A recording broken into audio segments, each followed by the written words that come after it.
up, everybody? Welcome back to another video on my series, which I will officially be naming One of One Automotive. Basically, the reason for the name is because everybody has a unique story about what got them into cars, what it took to build their car, and what sets their car apart from the rest. So today we're going to be capturing what makes their story one of one. Today we're standing here with my friend Cody's 1987 Toyota AE86. This is the SR5 Coupe. But there's something really special done to it, and you guys are going to see what that is. We're going to walk around the car, share some facts, and actually have Cody tell us a little bit of the story about what makes this car so special. So with the AE86, there is a lot of trim levels and different options. We're going to keep it simple by sticking with the American models that were offered here in the States. So the SR5 would have came with an 4AC, 4-cylinder carbureted engine making 75 to 89 horsepower and 85 foot-pounds of torque. Now, the GTS model, which is the higher level of trim, makes 112 horsepower and 100 foot-pounds of torque. Now, something very cool about Cody's SR5 is this car has been swapped with the legendary 4AGE engine. And a cool little fact about the 4AGE is in Japan, this engine made 130 horsepower. So I wanted to talk about a couple of the different facts between the GTS and the SR5. So the GTS, like I said, is the higher trim level.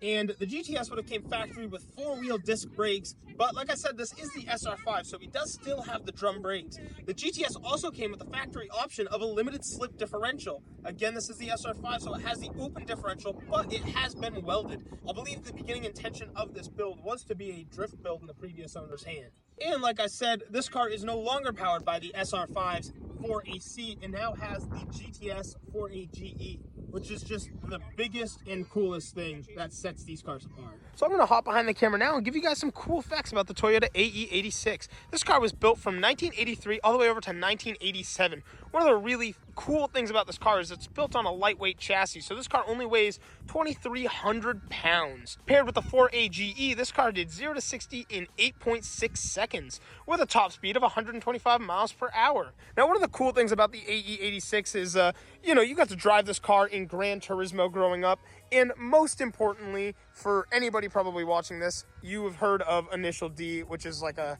huge staple of what makes this car so special. And then you get things like, people like Kiichi Tsuchiya, who also made this car very popular in the drift scene. And I mean, there is just so much racing pedigree behind this car. It's great for circuit, it's great for rally, and most importantly, drifting. So now we're gonna go for a cruise inside of Cody's AE86. Old car things. So sick. So one of my favorite things right off the back is just the square dash. Like, this dash is very square, very user friendly. A lot of aftermarket gauges, just being that this car is super bare bones, and we'll get into that once we pop the hood. Those are the wonderful sounds, those little screeches from having the welded differential. Pretty excited though, like, dude, just getting to ride in a car like this is pretty insane. We got my friend Cody here, we got Lex in the back, and we're cruising. So I rode in your multicolored one, but this one is a whole new machine, bro. Yeah, I love the look of the pop-ups from here. Kind of like little markers telling you where you're at. Dude, beautiful scenery. Like, getting a ride in the AE86 is nuts. Love the wheel, actually. Was that in the car? Yeah. Damn, a nardy wheel. Got it. I didn't notice these had the little digital clock. One too. My other one Didn't work. Yeah, that's super cool. I see a lot of 90s cars with the digital clocks, and it is cool. Like, when they work and they're functional, like, they're such a nice feature to have. I love that. You use it much, but like it's still sick to have. Oh, of course. I love things like the AC cup holder too. Just that little hint towards Initial D.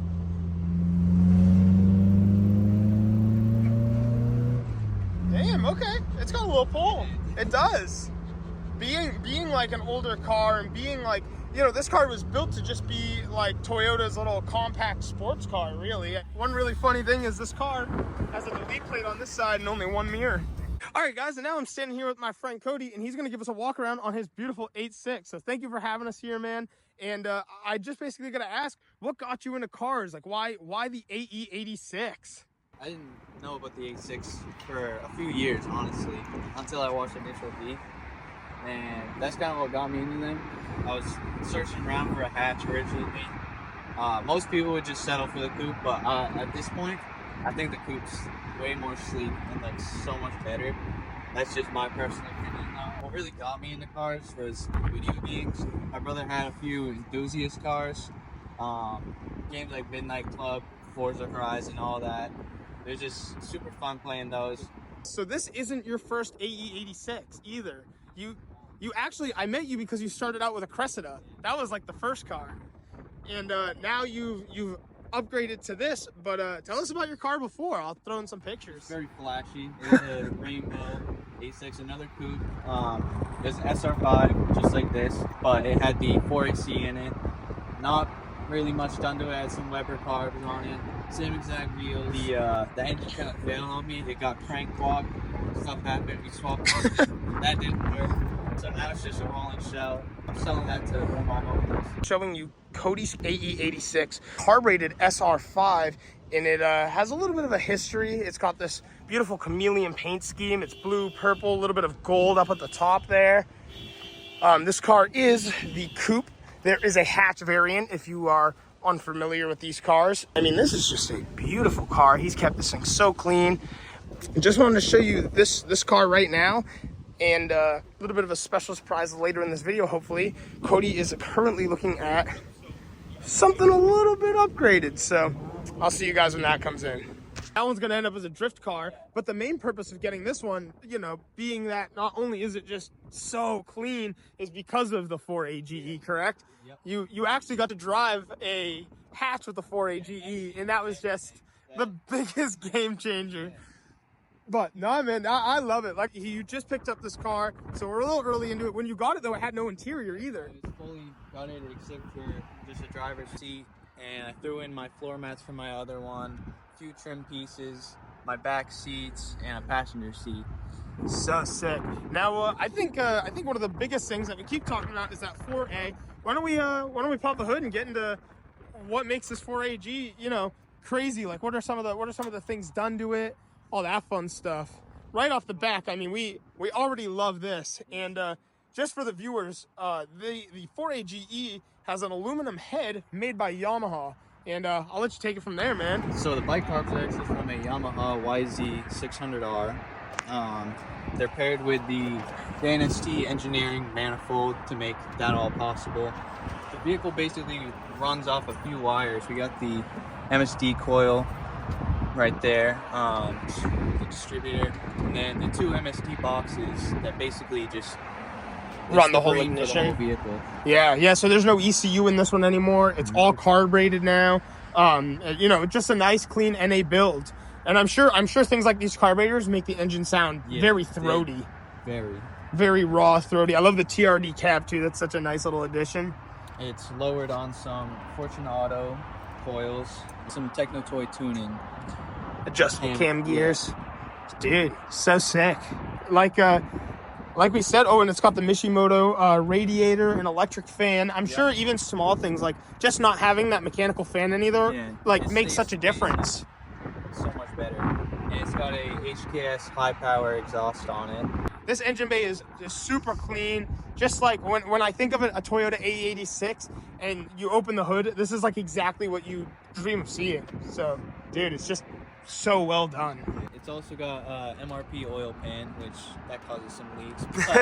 Cool aftermarket parts nonetheless. And these actually, if you're a Toyota freak, you'll know the 4AGs. They came in a few different styles. There's a lot out there. The head is a small port head. There's the small port and big port. This one's just better for the low end. And the block is the 7-rib block, correct? Yeah. As opposed to the 3-rib, so they're a little bit stronger, is what I gathered. And this is a twin cam, 16 valve, 4-cylinder. It's a 1.6. Anything else you had on this? Obviously, I see the little catch can and things like that. Oh yeah, there's some of the small stuff. It's also got the GTS transmission, not the SR5 one anymore. Which is something I actually haven't even talked about. Is this car with this 4-cylinder is paired with a 5-speed manual transmission. Yeah. The It's got manual brakes. No way. I didn't know that. It's That's got manual steering, manual brakes. It's a very bare bones vehicle. wow, manual brakes is kind of crazy. Is It was just a delete. It's wow. It's like I think the delete plate, yeah. dude? I didn't even know that was a no thing plate, so people delete. did on this. Yeah. Wow, that's pretty insane actually when you really Yeah. think about that. You gotta press on them really hard. Yeah, well, that's a beautiful look at the AE86 4AGE, and now I'll give you guys a little sound clip of it.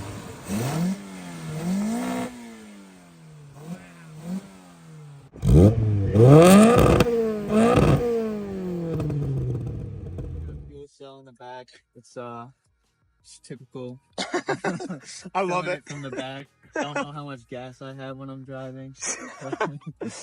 Oh, that's Yeah, so and I funny. got the donut just in case anything happens. What you already needed. Yeah. No, this is super cool. Would you mind walking us around the exterior? A little bit of the body kit going on, the wheels. The body kit is all a Urus style body kit. I'm not sure exactly what brand, if they are genuine Urus ones or if they're just reps of that. But that's the style of them. It's on some 15-inch Rotahatchee wheels. Which these are just like, I think these are the biggest thing that tie the car together. It looks so good. We were actually driving down to meet you, and your wheels, dude, stood out from like 100 feet away. Like, it's insane. That big chrome lip when the sun hits it was just nuts. I'd even love to talk about just like the side profile of this car. Now, I do love the hatch, but honestly, like being around the coupe, because you know you have the coupe, I do agree. I think it's got a little bit more of a sleeker look. It's got a little bit more of that sports compact style, as opposed to, obviously the hatch is just as cool, but obviously, you know, it's got a lot more of the homage from things like Initial D. I love the little cannon coming out here. Like you said, this is a full HKS exhaust, which is just unreal. I love HKS. If you're into 90s Japanese cars and all that tuning like style stuff, I mean, HKS is the company to go. And then we come back here to things like these taillights. Are these different than the hatch taillights, do you know? Yes, they are. The hatch taillights are a bit thinner, and they don't have this. There's a few cubes styles That just come straight down? Yeah, there's one that just cuts that whole part right off, and it's more rounded. Neat. Yeah, I figured there must have been some sort of difference there. With these cars, I don't believe we got the AE85 or 11 in the States. There are so many trim levels, it's unreal, so I'm just trying to keep it real simple. But for the most part, a lot of the 85s or the 11s would have a fixed headlight style. I do believe you could get an 85 with pop-ups as well. Think so. But this is the 86 nose, better known as the Toyota Sprinter Trueno, as opposed to the 11 would typically be the Toyota 11 Corolla. There is just an unreal amount of trim levels. I'm trying not to dive too deep into them because we'd be here all day and they're so versatile. But honestly, the cars are so similar. They were basically just making a fixed headlight style, and this car has the pop-ups. I mean, that is the easiest way to put it.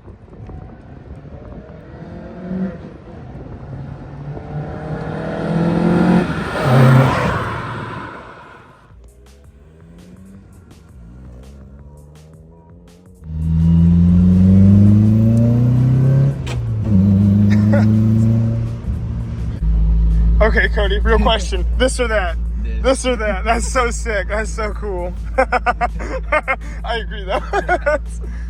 Dude, the train. Yeah, that was pretty sick. No, what a cool spot though to come cruise down, man. Oh, maybe we'll yeah, maybe we can park in front of here if you want. I'm pretty down for that. Little train is the background. We're just having fun cruising around at this point, I think.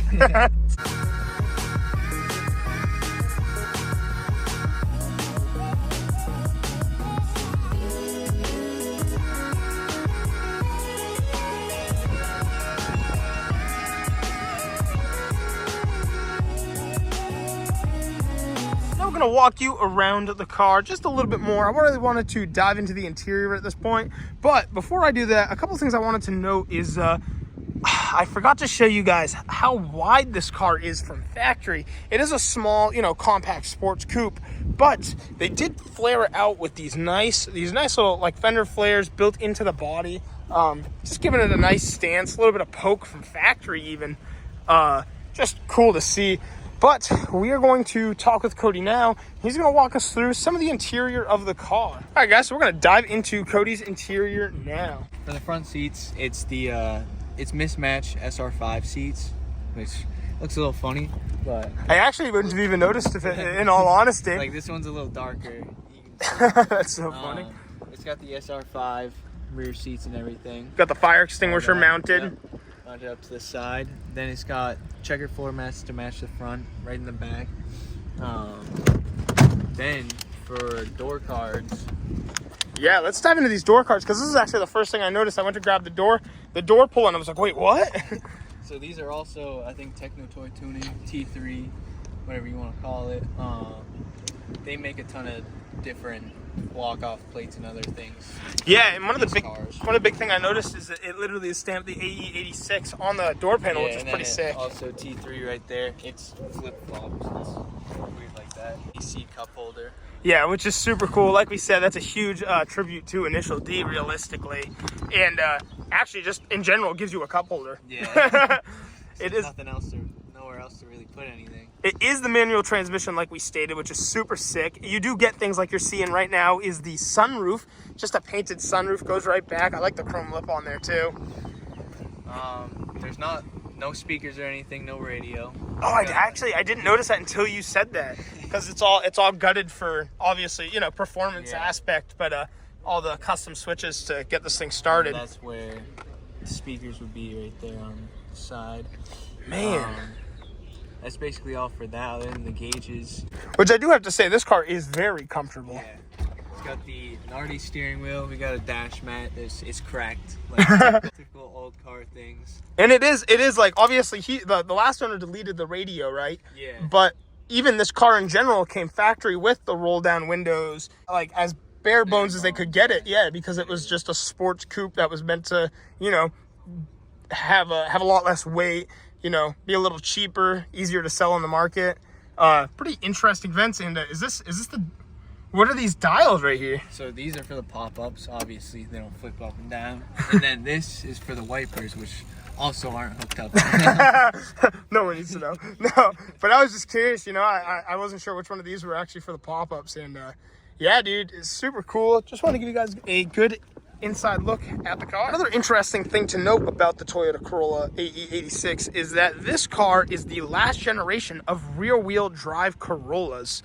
So that's just another very interesting thing about this car. After this, they all swapped over to FF. But being that this car is lightweight and front engine rear-wheel drive with the axle, the way it's set up in the rear, makes this car such a good drift car. So guys, we're going to tie up the video with a couple more interesting facts about the Toyota AE86. So up front, the car was introduced with a McPherson independent strut suspension system. Everything is switched over to aftermarket. And another thing to note is it does have some aftermarket slotted discs in the front. Then we're going to walk over here to the back. And this car was also equipped with a live axle 4-link suspension setup with coils. And like I said, it currently is still on the drum brakes in the rear here.